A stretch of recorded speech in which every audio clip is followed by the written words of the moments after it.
Hi viewers, welcome to our channel. ప్రస్తుతం మనతో పాటు సీనియర్ జర్నలిస్ట్ దాము బాలాస్ సార్ వారితో మాట్లాడదాం. నమస్కారం సార్. నమస్తే. ఎన్డీఏ కన్వీనర్ గా మన చంద్రబాబు నాయుడు గారు నియమించే ఛాన్సెస్ ఉన్నాయని చెప్పేసి వార్తలు రావడం చూస్తున్నాం సార్.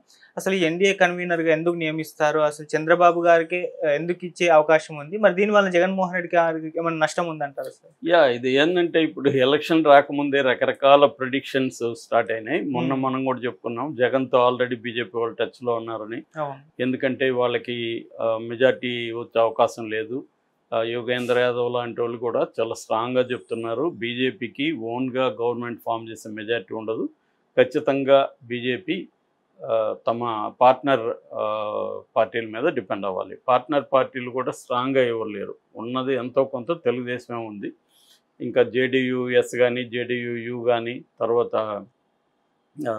షిండే వర్గం శివసేన కానీ ఎన్సీపీ అజిత్ జోగి వర్గం కానీ వీళ్ళెవరు కూడా గట్టిగా తెచ్చుకునే సీట్ల సంఖ్య చాలా తక్కువ ఉంటుంది. కాబట్టి బీజేపీలో ఎన్డీఏలో ఉన్న పార్ట్నర్స్ అందరూ కూడా వెరీ వెరీ వీక్. కాబట్టి జగన్ అవసరం రావచ్చు. జగన్ కనీసం 15 సీట్లు వచ్చే అవకాశం ఉంది, ఎంపీ సీట్లు. కాబట్టి జగన్ అవసరం ఉంది. అట్లాగే రాజ్యసభలో 11 మెంబర్స్ జగన్కు ఉన్నారు.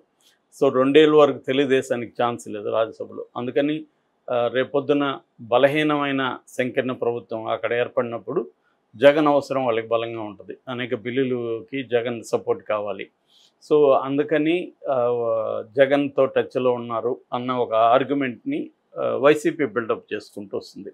దానికి కౌంటర్గా తెలుగుదేశం వాళ్ళు నిన్నటి నుంచి ఇంకొక ఆర్గ్యుమెంట్ని బిల్డప్ చేశారు. అదేంటంటే ఇప్పుడు ఇందాక చెప్పినట్టుగా ఈ ఎన్డీఏ కూటమిలో అన్నీ కూడా వీక్ పార్టీస్ ఉన్నాయి, తెలుగుదేశానికే ఎక్కువ వచ్చే అవకాశం ఉంది. కాబట్టి ఎన్డీఏకి ఫర్ ఎగ్జాంపుల్ రేపు పొద్దున 272 రాకపోతే సొంతంగా అప్పుడు వాళ్ళు వేరే పార్టీలను కూడా తమ దాంట్లోకి లాగాలి. ఈ లాగడానికి ఆల్రెడీ ఇట్లాంటి కార్యక్రమాలు చంద్రబాబు బాగా చేయగలడు. ఆయనకి నేషనల్ లెవెల్లో అనేక పార్టీలతో సత్సంబంధాలు ఉన్నాయి, వ్యక్తులతో, వాళ్ళ నాయకులతో.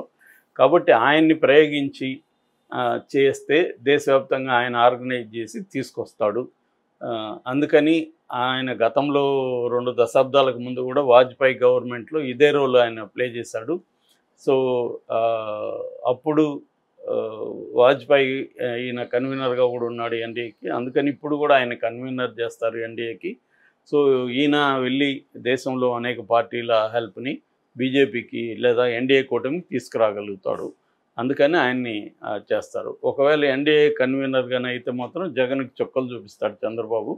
ఎందుకంటే మొత్తం ఆయన చేతిలోకి వెళ్ళిపోతుంది సెంట్రల్ లెవెల్లో. కాబట్టి ఆయన చెప్పింది నడుస్తుంది. కాబట్టి మోడీ కానీ ఎవరైనా కూడా ఆయన మాట వింటారు.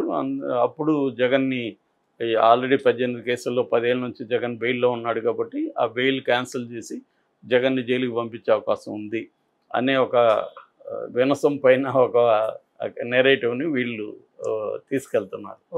అంటే ఇవన్నీ జరగాలంటే నిజంగానే ఎన్డీఏ కూటమికి 272 మ్యాజిక్ ఫిగరు 272 రాకూడదు. అట్లాగే వాళ్ళకి సొంతంగా బీజేపీకి సొంతంగా 240 250 దాటదనేది కూడా యోగేంద్ర యాదవ్ లాంటివి చెప్తున్నారు.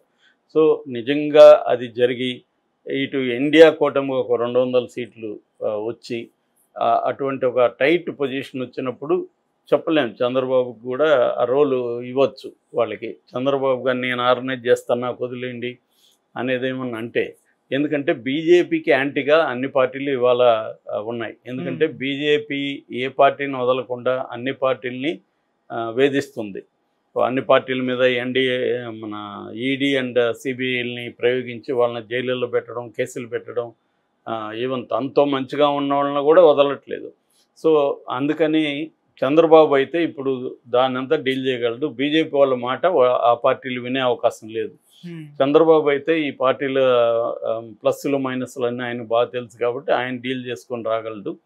సో అందుకనే ఆయన్ని కన్వీనర్గా పెడతారు, మోడీ పెట్టే అవకాశం ఉంది అనేది ఉంది. పాజిబిలిటీ లేదని నేను చెప్పట్లేదు, పాజిబిలిటీ ఉంది. ఎప్పుడు ఎన్డీఏకి 272 రాకపోతే అంటే గవర్నమెంట్ ఫామ్ చేసే పరిస్థితి రానప్పుడు వేరే పార్టీలు అంటే ఎన్డీఏలో లేని పార్టీల సహాయం కావాల్సి వస్తుంది. అప్పుడు చంద్రబాబు ట్రై చేయొచ్చు. లేదు జగన్ ఒక్కడే సరిపోతాడు అనుకున్నాడు అనుకో, అప్పుడు ఇంకా చంద్రబాబు వాళ్ళకి అవసరం లేదు, ఎందుకంటే ఆల్రెడీ జగన్తో వాళ్ళు ఫ్రెండ్లీగానే ఉన్నారు ఇప్పటికీ. అందుకనే మనకి సిఎస్ని కూడా ఇప్పటివరకు మార్చుకుపోవడానికి కూడా జగన్తో ఫ్రెండ్లీగా ఉన్నారు అనేది తెలుగుదేశం వాళ్ళు కూడా ఆరోపిస్తున్నారు. సో కాబట్టి జగన్ కూడా వాళ్ళతో ఫ్రెండ్లీగానే ఉంటాడు. రేపు గవర్నమెంట్ ఏది వచ్చినా జగన్ ఆ గవర్నమెంట్ సపోర్ట్ చేసే అవకాశం ఉంటుంది. సో అందుకని జగన్ ఎలాగో ఇస్తాడు కాబట్టి అప్పుడు చంద్రబాబు అవసరం రాకపోవచ్చు. రెండోది ఏంటంటే అది కూడా ఆలోచిస్తాడుగా జగన్, మనం ఇప్పుడు ఇవ్వకపోతే రేపు చంద్రబాబు నేషనల్ లెవెల్లో యాక్టివ్ అయితే మనకి ఇబ్బంది అనేది జగన్ కూడా నేషనల్ లెవెల్లో చంద్రబాబు యాక్టివ్ కాకూడదని కోరుకుంటాడు. కాబట్టి జగన్ సపోర్ట్ చేసే అవకాశం ఉంది. సో ఇవన్నీ జరగాలంటే మళ్ళీ సమీకరణాలు ఇవన్నీ ఉండాలి. అంటే జగన్కు ఒక 15 అన్న రావాలి మినిమం, అప్పుడే జగన్ కూడా బార్గెనింగ్ పవర్ ఉంటుంది అక్కడ. సో అది జరిగితే జగన్ని వాళ్ళు తీసుకుంటారు. జరగకపోతే చంద్రబాబుకి అక్కడ రోల్ వచ్చే అవకాశం ఉంది. సో మరి ఇవన్నీ జరగాలంటే ముందు అసలు బీజేపీకి చాలా తక్కువ సీట్లు రావాలి. నిజంగా అంత తగ్గుతుందా అన్నది ఒక చర్చ.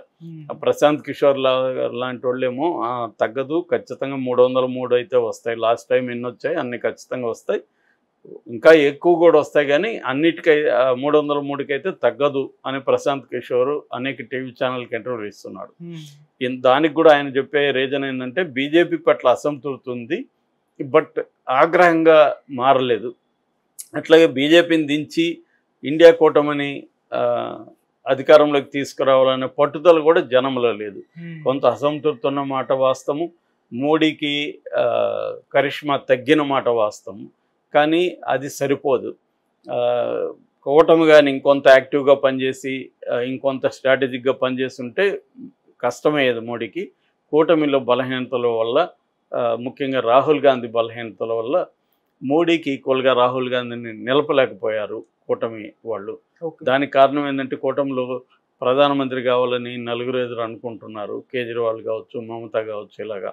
సో అందువల్ల ఇబ్బంది ఉంది. అదర్వైజ్ బీజేపీకి ఇబ్బంది అయితే లేదు ఇప్పటికిప్పుడు అనేది ఆయన చెప్పాడు. దానికి సంబంధించి ఆయన కొన్ని సలహాలు కూడా కూటమికి ఇచ్చాడు. ముఖ్యంగా రాహుల్ గాంధీని ఒక 2 ఏళ్ల పాటు సైలెంట్గా ఉంటే కొత్త లీడర్షిప్ ఎవాల్వ్ అవుతుంది, ఇట్లాంటివి సలహాలు ఇచ్చాడు. మరి అది ఎలా ఎవాల్వ్ అవుతుంది, 2 ఏళ్లలో కొత్త లీడర్ ఎట్లా వచ్చేస్తాడో అవేం నేను చెప్పలేను, కానీ ఈయనైతే సైలెంట్గా ఉండాలన్నాడు. సో మొత్తానికి ఆ సలహా వాళ్ళు ఎలాగో తీసుకోరు, అది వేరే విషయం. సో అంటే ఆయన క్లియర్గా బీజేపీ సొంతంగానే గవర్నమెంట్ ఫామ్ చేస్తుందని చెప్తున్నాడు. మరి బీజేపీ సొంతంగానే గవర్నమెంట్ ఫామ్ చేస్తున్నప్పుడు అసలు ఎన్డీఏ కూటమి సభ్యుల మద్దతు అవసరం లేదు, కానీ బీజేపీకి కూడా భయం అయితే ఉన్నట్టుగా మనకు కనబడుతుంది. బీజేపీ తెలుగుదేశానికి ఇస్తున్న ఇంపార్టెన్స్ కానీ, కూటమిలో వాళ్ళని చేర్చుకోవడం కానీ, ఇతర పార్టీలకు ఇస్తున్న ఇంపార్టెన్స్ కానీ, ఇవన్నీ కూడా బీజేపీకి అయితే టెన్షన్ ఉంది. సో వాళ్ళకి ఏది ఒక అంశాన్ని నమ్ముకొని ఎన్నికలకు వెళ్ళే పరిస్థితి లేదు. అందుకనే వాళ్ళు అనేక మల్టిపుల్గా వాళ్ళు మాట్లాడుతున్నారు. ఒక్కొక్క ఫేజ్ ఎలక్షన్లో ఒక్కొక్క మాట మాట్లాడుతున్నారు. ఆంధ్రప్రదేశ్లో ఏమో ముస్లిం రిజర్వేషన్ గురించి నోరెత్తలేదు, రాజస్థాను, ఛత్తీస్గఢ్, ఉత్తరప్రదేశ్ ఇక్కడికి వెళ్ళి ఆంధ్రప్రదేశ్ స్టార్ట్ చేసింది ముస్లిం రిజర్వేషన్, మేము వస్తే దాన్ని రద్దు చేస్తామని మాట్లాడుతాం. నిన్న కూడా అమిత్ షా మాట్లాడాడు. అంటే క్లియర్గా వాళ్ళు ఏంటంటే ఏ ఫేజ్లో ఎన్నికలు జరుగుతున్నప్పుడు ఏ రాష్ట్రాల్లో జరుగుతున్నాయి, ఆ రాష్ట్రాలకు సంబంధించిన ప్రధానమైన ఇష్యూస్ ఏంటి, దాన్ని వాళ్ళు హైలైట్ చేసుకుంటూ వెళ్తున్నారు. సో ఒక పక్క మోడీ ఏమో మేము ముస్లింలకి యాంటీ కాదు, నేను అసలు నా చిన్నప్పుడంతా ముస్లింల ఇళ్లలోనూ పెరిగాను, ఆ టైపు మోడీ మాట్లాడాడు. నిన్నేమో మళ్ళీ అమిత్ షా మేము రాగానే ముస్లింల ఓట్లు చీల్చేస్తాము, వాళ్ళ రిజర్వేషన్ క్యాన్సిల్ చేస్తాము, అది మత ప్రాతిపదిక ఇచ్చారు అని అతను మాట్లాడుతున్నాడు. అంటే క్లియర్గా బీజేపీలో కూడా ఈ టెన్షన్ అయితే ఉంది. సో ఒకవేళ బీజేపీ సొంతంగా గవర్నమెంట్ ఫామ్ చేసే పరిస్థితిలో లేకపోయినా, లేదు ఎన్డీఏ కూటమితో కలిసిన ఎన్డీఏ కూటమి ప్రతిపక్ష పార్టీలు అన్నీ కలిపి కూడా గవర్నమెంట్ ఫామ్ చేయలేని పరిస్థితి ఉంటే అప్పుడు చంద్రబాబు ఎన్డీఏ కన్వీనర్కి చేసి తమ కూటమిలో లేకుండా, అంటే ఇండియా కూటమిలో ఉన్న పార్టీలను కానీ, లేకపోతే తటస్థంగా ఉన్న ఇక్కడ కేసీఆర్ ఉన్నాడు, జగన్ ఉన్నాడు, ఇలాంటి వాళ్ళు కొంతమందిని కూడా తీసుకురావడానికి బీజేపీ ట్రై చేస్తుంది. ఈ క్రమంలో కొన్ని పార్టీలని తన వైపు తిప్పుకోవడానికి చంద్రబాబును ఉపయోగించుకుందాం అనేది కూడా వాళ్ళు ఆలోచించవచ్చు.